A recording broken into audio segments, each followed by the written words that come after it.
침묵의 호랑이, 은단추에 새긴 3년의 기록. 프롤로그 콜론 버려진 아이, 그리고 심판의 서막. 서해안의 갯벌 위로 짙은 해무가 짐승의 털처럼 뒤엉켜 내려앉은 새벽이었다. 세상은 마치 숨을 멈춘 듯 고요했고 그 정막을 찢으며 자갈밭을 지시기듯 굴러오는 묵직한 타이어 소리만이 이질적으로 울려 퍼졌다. 화려한 검은색 외제차 한 대가 해안가 막다른 길에 멈춰섰다. 차 문이 열리는 순간 바다의 비릿한 내음을 단숨에 압도하는 지독하고 인위적인 향수 냄새가 차가운 공기 중으로 쏟아져 나왔다. 그것은 이 거칠고 날 것 그대로인 자연의 품 안에 절대 섞이지 않겠다는 오만한 선언과도 같았다. 차에서 내린 여자, 이해라는 검은 선글라스 너머로 텅 빈 갯벌을 훑어보더니 경멸이 가득한 표정으로 입꼬리를 비틀어 올렸다. 여기면 되겠군. 헤란의 가느다란 손이 뒷좌석 문을 거칠게 잡아당겼다. 그 안에서 이제 겨우 10살이 된 아이의 가느다란 팔목이 짐짝처럼 끌려 나왔다. 서지호. 아이는 자신의 뼈를 부러뜨릴 듯 움켜쥔 새엄마의 소나기 속에서도 신음 한 번 내지 않았다. 젖은 머리카락 사이로 드러난 두 눈동자만이 깊고 서늘한 밤바다처럼 고요하게 가라앉아 있을 뿐이었다. 헤라는 지호를 질질 끌고 가다 차가운 바닷물이 스며드는 진흙바닥 위에 사정없이 내동댕이 쳤다. 아이의 연약한 무릎이 날카로운 조개 껍데기에 긁히며 검붉은 핏방울이 배어나왔다. 하지만 지호는 이를 악물뿐 비명조차 지르지 않았다. 그저 천천히 아주 느릿하게 몸을 일으켜 세우며 흙탕물에 젖은 옷깃을 단정히 여밀 뿐이었다. 말도 못하는 벙어리 주제에 뭘 그리 빤히 쳐다봐. 헤란이 아이의 턱을 날카로운 손톱으로 거칠게 들어 올리며 독사처럼 내뱉었다. 내 어미 곁으로 보내주는 거야. 고맙다고 해야지, 응? 이제 내 이름도 이 집안의 권리도 다 저 바다에 처박힌 거야. 그게 내 팔자라고. 헤란의 손이 지호의 주머니를 거칠게 뒤지기 시작했다. 바지 주머니, 점퍼 안주머니까지 모조리 뒤지던 그녀의 눈에 지호의 손목에서 희미하게 빛나는 가느다란 은팔찌가 들어왔다. 친엄마가 생전에 늘 손목에 차고 있던 지호에게 남겨진 유일한 온기이자 유품이었다. 헤라는 망설임 없이 그것을 낚아채더니 갯벌 너머 검은 파도 속으로 던져버렸다. 찰랑하는 아주 작고 가냘픈 물보라 소리가 났지만 이내 거대한 파도 소리에 삼켜졌다.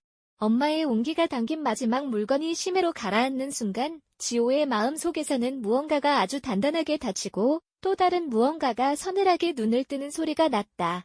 과거에 무력했던 아이는 그 파도와 함께 죽었다. 바다가 널 데려가 주겠지. 내 어미처럼. 헤라는 비웃음 섞인 콧바람을 내쉬고는 차를 향해 걸어갔다. 엔진이 요란하게 깨어나고 붉은 후미등이 안개 속으로 완전히 자취를 감출 때까지 지호는 미동도 하지 않았다. 멀어져가는 번호판의 숫자와 글자, 타이어의 궤적까지 또박또박 머릿속에 새겨 넣었다. 세상에 홀로 버려진 아이. 하지만 지호의 눈에는 눈물 한 방울 맺히지 않았다. 아이는 천천히 숨을 고르며 흙 묻은 무릎을 털고 일어섰다. 할아버지가 가르쳐준 대로 허리를 꼿꼿이 펴고 두 손을 가지런히 모았다. 지호의 손이 천천히 셔츠 안쪽으로 향했다. 심장 바로 위, 안감 가장 깊은 곳에 단단히 꿰매어둔 작고 낡은 은단추. 지호의 손끝에 차가운 금속의 질감이 닿는 순간 아이는 주저없이 그 단추를 깊게 눌렀다. 딸깍. 작은 스위치가 눌리는 소리. 그것은 3년의 기나긴 침묵을 깨뜨리는 위대한 반격의 서막을 알리는 거대한 천둥 소리였다. 할아버지, 저예요. 3년 만에 세상 밖으로 꺼내는 첫 목소리. 거칠게 갈라져 있었지만 바위처럼 단단했다. 짐승이 산을 떠났어요. 이제 할아버지가 말씀하신 사냥을 시작해주세요.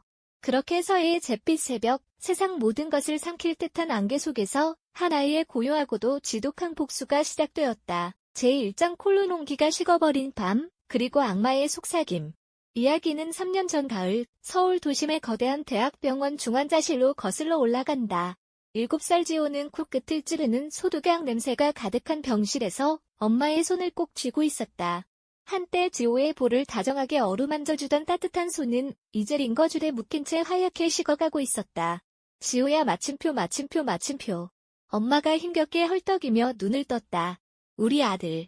엄마 말 잘 들어. 아빠 잘 부탁해. 우리 지호가 아빠 곁에 있어줘야 해. 마침표 마침표 마침표. 그것이 엄마의 마지막 유언이 될 줄은 몰랐다. 지호는 눈물을 훔치며 엄마의 차가운 손등에 뺨을 비비며 약속했다. 내가 아빠를 지키겠다고. 그날 밤, 엄마는 다시 눈을 뜨지 못했다. 병실박복도 의자에 주저앉아 두 손으로 얼굴을 감싼 채 오열하는 아빠 태준의 곁에서 지호는 너무나 큰 충격에 눈물조차 흘리지 못한 채 멍하니 서 있었다. 그때 복도 저편에서 또각또각 구두 소리가 울렸다. 화려한 검은 원피스를 입고 손수건으로 가짜 눈물을 훔치며 다가오는 여자 이혜란이었다. 그리고 그녀의 뒤편에는 은퇴 안경 너머로 차갑고 계산적인 눈빛을 빛내는 가문의 법률 고문 조도식이 서 있었다. 혜란이 아빠를 위로하는 척 안을 때 조도식의 입꼬리가 미세하게 올라가는 것을 7살 지호의 맑은 눈은 놓치지 않았다. 잠이 오지 않던 새벽 병원 복도를 서성이던 지호는 반쯤 열린 탕비실 문틈으로 새어나오는 낯익은 목소리를 들었다. 호흡기 수치 조절 정말 깔끔하게 처리했어요. 의사도 눈치 못 챘습니다. 완벽한 자연사로 처리될 겁니다. 혜란의 목소리였다. 지호는 숨을 멈췄다. 이제 남은 건 시아버지와 남편이군요. 그 바보 같은 태주는 약물 몇 번이면 알아서 폐인이 될 거고. 아, 그 벙어리 같은 애새끼는 신경 쓸 것 없어요. 조도식의 차가운 대답이 이어졌다. 머릿속이 새하얗게 변했다. 엄마가 자연사가 아니라니. 저 사람들이 엄마를 죽였다니. 지호가 비명을 지르려던 찰나 탕비실 문이 활짝 열리며 거대한 손이 지호의 입을 거칠게 틀어막았다. 조도식이었다. 그는 지호를 번쩍 들어 탕비실 안으로 끌고 들어갔다. 조도식의 억센 손이 지호의 목을 졸라왔다. 숨이 막혀 캑캑거리는 아이의 귓가에 조도식이 뱀처럼 속삭였다. 잘 들어, 꼬마야. 내가 오늘 들은 건 아무것도 없어. 내가 단 한마디라도 입을 열면 내 아빠는 마약범이 돼서 평생 감옥에서 썩게 될 거야. 내 할아버지도 이미 우리 손안에 있고. 선택해. 내 입을 다물거나 아빠와 할아버지를 잃거나. 조도식이 손을 놓자 지호는 바닥에 주저앉아 격하게 기침을 했다. 혜란이 다가와 아이의 턱을 들어 올리며 조롱하듯 웃었다. 벙어리인 줄 알았는데 귀는 밝구나. 입 꼭 다물고 있어. 그래야 내 아빠가 살아. 지호는 혜란의 눈을 똑바로 올려다보았다. 엄마를 죽인 살인자. 아빠를 파멸시키려는 악마. 그 순간 7살 지호는 결심했다. 입을 다물겠다고. 하지만 무력하게 숨죽이는 것이 아니라 철저한 벙어리에 탈을 쓰고 가장 깊은 곳에서 칼을 갈겠다고. 언젠가 반드시 이 사람들을 스스로 파멸하게 만들겠다고. 그것이 지호가 스스로 걸어 들어간 3년의 지옥의 시작이었다. 제2장 콜론 벙어리에 탈을 쓴 감시자. 그날 이후 지호는 입을 굳게 닫았다. 장례식장에서도 집에서도 학교에서도 단 한마디의 말도 내뱉지 않았다. 의사들은 선택적 함묵증이라는 진단을 내렸다. 혜란과 조도식은 안도하며 아이를 완벽한 벙어리 병신으로 취급하기 시작했다. 그들은 지호 앞에서 거리낌 없이 본색을 드러냈다. 동화하며 낄낄거리고 서재에서 비밀 서류를 만지고 횡령을 모의했다. 저 애는 어차피 벙어리의 바보야. 뭘 알겠어. 혜란이 그렇게 비웃을 때마다 지호는 속으로 삼켰다. 고마워요. 당신들이 나를 바보로 보는 한 나는 모든 걸 볼 수 있으니까. 지호는 보이지 않는 집안의 유령이자 감시자가 되었다. 아이들의 장난감 속에, 로봇 인형의 눈에, 책상의 연필꽂이 속에 지호가 몰래 설치한 초소형 녹음기와 카메라가 숨겨졌다. 매일 밤 혜란과 조도식이 저지르는 범죄의 증거들이 차곡차곡 쌓여갔다. 무엇보다 지호가 목숨을 걸었던 것은 아빠, 태준을 지키는 일이었다. 조도식이 영양제라며 태준에게 건네는 약은 사실 사람의 이성을 마비시키고 멍하게 만드는 향정신성 약물이었다. 아빠의 눈동자가 갈수록 흐려지는 것을 보며 지호는 매일 밤 아빠의 서재에 잠입했다. 숨을 죽인 채 서랍 속 약통을 열어 조도식이 준 약을 빼내고 똑같은 모양의 비타민제로 한 알 한 알 정성스럽게 바꿔치기 했다. 들키면 목숨이 위험할 수도 있는 아슬아슬한 줄타기였지만 지호는 멈출 수 없었다. 아빠를 지켜달라던 엄마의 마지막 유언 때문이었다. 지호에게는 또 한 명의 비밀스러운 아군이 있었다. 바로 별채의 유패된 할아버지 한만석 회장이었다. 혜란과 조도식은 한 회장이 갑작스러운 전신마비로 쓰러졌다고 발표하며 그룹의 실권을 장악하려 했다. 하지만 어느 날 밤 간병인이 잠든 틈을 타 별채에 스며든 지호는 침대에 누운 할아버지의 손가락이 미세하게 움직이는 것을 발견했다. 할아버지의 검지손가락이 지호의 손바닥 위에 천천히 글씨를 썼다. 지호야, 견뎌라. 호랑이는 사냥감을 물기 전까지 절대 소리를 내지 않는 법이다. 그날부터 조손, 간의 은밀한 교신이 시작되었다. 지호는 낮에 수집한 정보, 혜란의 서류 위치, 조도식의 미래 장소 등을 밤마다 할아버지의 손바닥에 적어 전달했고, 할아버지는 지호가 바꿔치기 해준 해독제 덕분에 조금씩 마비를 풀어가며 기력을 회복하고 있었다. 어느 날 할아버지는 지호의 손에 낡은 은단추 하나를 쥐어주었다. 위험하면 이걸 눌러라. 내 마지막 아군이 너를 찾을 것이다. 지호는 그 단추를 심장과 가장 가까운 셔츠 안감에 단단히 꿰맸다. 그것은 지호의 유일한 무기이자 생명줄이었다. 7살이 10살이 되는 3년 동안 지호는 혜란의 지독한 학대를 견뎠다. 뺨을 맞고 밥을 굶고 아끼던 사진이 찢겨도 초점 없는 텅 빈 눈동자를 유지했다. 그 모욕과 고통의 세월은 지호의 영혼을 부러뜨린 것이 아니라 세상 그 어떤 것보다 날카롭고 단단한 강철검으로 재련해내고 있었다. 제3장 콜론 사냥을 준비하는 시간, 등대지기의 오두막, 프롤로그에서 혜란에게 버려진 지코의 시점으로 돌아온다. 단추를 누른 지 얼마 지나지 않아 안개를 뚫고 흔들림 없는 한 줄기 노란 불빛이 지호에게 다가왔다. 하얀가 절벽 아래 낡은 등대지기 오두막에서 3년 동안 지호의 신호만을 기다려온 그림자, 박정수였다. 한만석 회장의 목숨을 빚은 영원한 충신. 박정수는 진흙투성이가 된 채 홀로 서 있는 10살 지호를 발견하고는 거친 자갈밭에 무릎을 꿇었다. 도련님, 늦어서 죄송합니다. 아저씨, 늦지 않았어요. 딱 맞게 오셨어요. 어른을 안심시키는 아이의 평온한 목소리에 박정수의 눈시울이 붉어졌다. 터진 입술과 깨진 무릎을 하고서도 아이의 눈빛은 북극성처럼 고요하고 형형했다. 오두막 안의 비밀 지하실. 그곳은 낡은 외관과는 달리 최첨단 서버와 통신 장비로 가득 찬 작전 기지였다. 지호는 셔츠 안감에 테이프로 숨겨두었던 손톱만 한 마이크로 SD카드를 꺼내 박정수에게 건졌다. 조도식이 할아버지에게 독을 주사하는 영상, 혜란과 조도식의 살인 모의 녹음 파일, 아빠에게 먹이려던 마약성 약물 성분 분석표. 전부 여기 있어요. 박정수의 거친 손이 떨렸다. 이 작은 칩 하나에 담긴 아이의 3년치 피눈물이 얼마나 무거운지 짐작조차 할 수 없었기 때문이다. 모니터에는 조도식의 해외 비자금 계좌, 스위스, 케이맨 제도, 흐름이 실시간으로 추적되고 있었고, 다음날 열릴 혜란의 경영권 승계식 식장 도면이 띄워져 있었다. 저는 죽지 않을 거예요. 하지만 혜란의 눈에는 죽은 것으로 보여야 해요. 그래야 방심할 테니까요. 내일 승계식에서 그녀가 승리의 샴페인을 터뜨리는 가장 높은 순간에 이 모든 걸 터뜨릴 거예요. 10살짜리 맹수는 이미 완벽한 사냥의 판을 짜두고 있었다. 같은 시각 서울의 화려한 펜트하우스에서 혜란은 조도식과 샴페인 잔을 부딪히며 환호하고 있었다. 끝났어요. 그 벙어리 짐덩이를 드디어 바다에 치웠다고요. 아무것도 모르는 아빠 태주는 멍한 눈으로 지호의 낡은 운동화 한 짝을 품에 안은 채 떨고 있었다.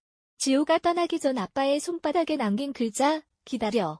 곧 돌아올게. 태주는 그 약속 하나만을 동아줄처럼 부여잡고 무너지려는 이성을 다잡고 있었다. 그리고 별채의 한만석 회장은 마침내 휠체어에서 일어나 지팡이를 단단히 쥐었다. 호랑이가 마침내 동굴 밖으로 나설 채비를 마친 것이다. 제4장 콜론 화려한 연회장, 그리고 심판의 스크린. 다음 날 아침, 도심의 최고급 호텔 연회장. 경영권 승계식장에는 정재계 인사들과 수많은 기자가 몰려들었다. 화려한 샹들리에와 백합 향기 뒤에는 짙은 탐욕의 냄새가 진동했다. 검은 베일을 쓰고 단상에 오른 혜란은 완벽한 비운의 여주인공을 연기했다.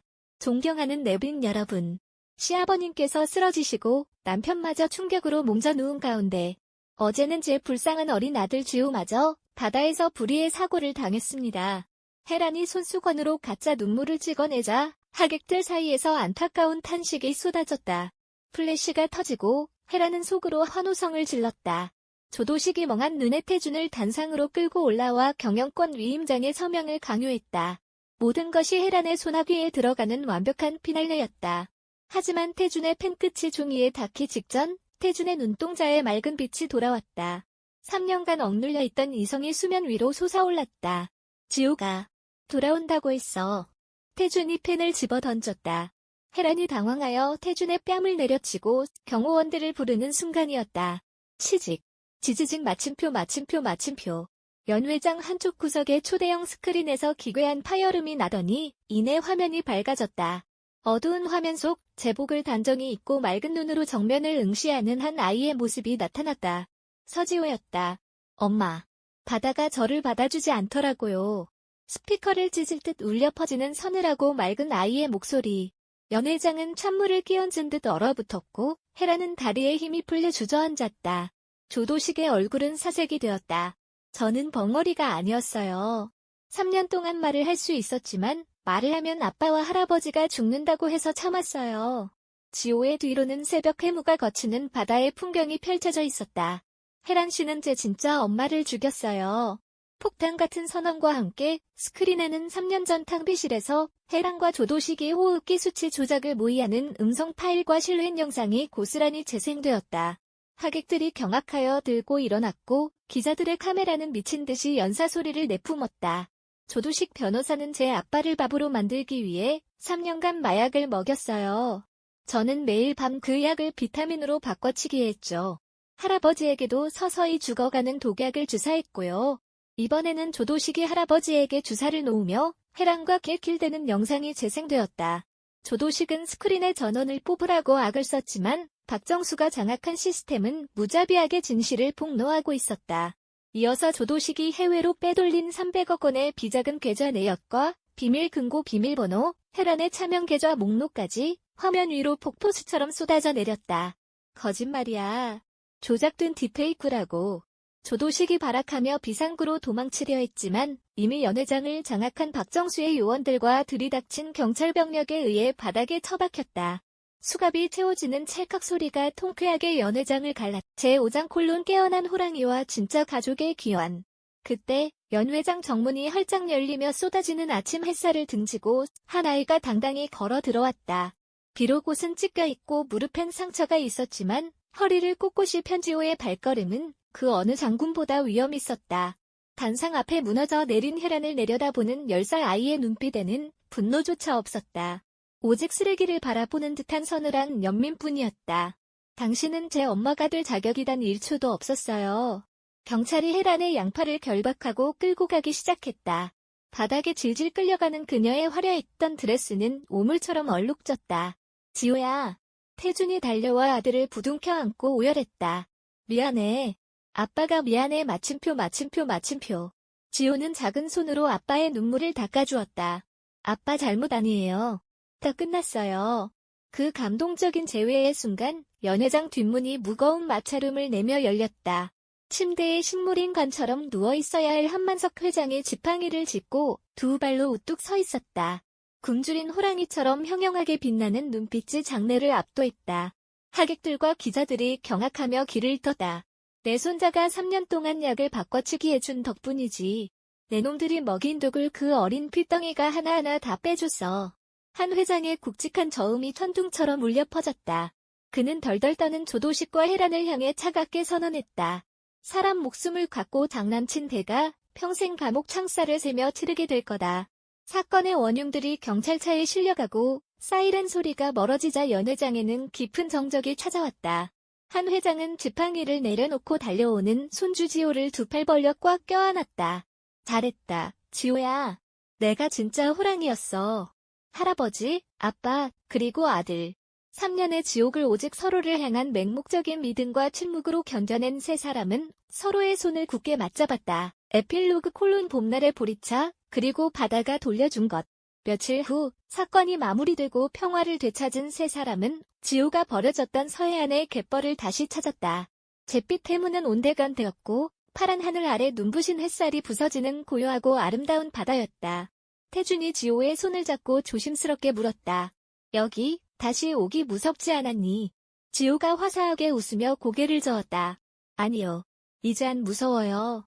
엄마가 부탁한 거 다 지켰으니까요. 그때 박정수 아저씨가 숨을 헐떡이며 달려왔다. 그의 손에는 작은 벨벳 주머니가 들려 있었다. 도련님. 며칠 동안 인근 갯바위를 샅샅이 뒤졌습니다. 파도에 밀려 바위 틈에 걸려 있더군요. 기적입니다. 주머니 속에서 나온 것은 며칠 전 헤란이 바다에 던져버렸던 친엄마의 가느다란 은팔찌였다. 모래에 긁히고 바닷물에 절었지만 지호에게는 세상 그 어떤 보석보다 찬란하게 빛났다. 지호는 팔찌를 가슴에 꼭 품었다. 따스한 봄바람이 지호의 뺨을 다정하게 어루만지고 지나갔다. 마치 하늘에 있는 엄마가 안아주는 것처럼. 별채로 돌아온 세 사람은 둥글게 모여 앉았다. 방 안에는 구수하고 따뜻한 보리차 끓는 냄새가 가득했다. 지호야, 피보다 진한 게 뭔지 아느냐? 할아버지가 따뜻한 찻잔을 건네며 말했다. 그건 고독을 함께 견뎌낸 믿음이란다. 너는 3년 동안 우릴 위해 싸웠어. 너는 이제 이 가문의 진짜 주인이 될 자격을 갖췄다. 지호는 보리차를 한 모금 마시며 눈을 감았다. 긴장과 두려움으로 가득했던 3년의 묵은 체중이 그 따뜻한 한 모금에 사르르 녹아내렸다. 인생의 겨울은 길고 혹독했지만 지독한 침묵 끝에 찾아온 봄날의 보리차는 세상 그 무엇보다 달콤했다. 창밖으로 벚꽃 잎이 흩날리며 새 가족의 새로운 시작을 축복하듯 눈부시게 반짝이고 있었다. 끝.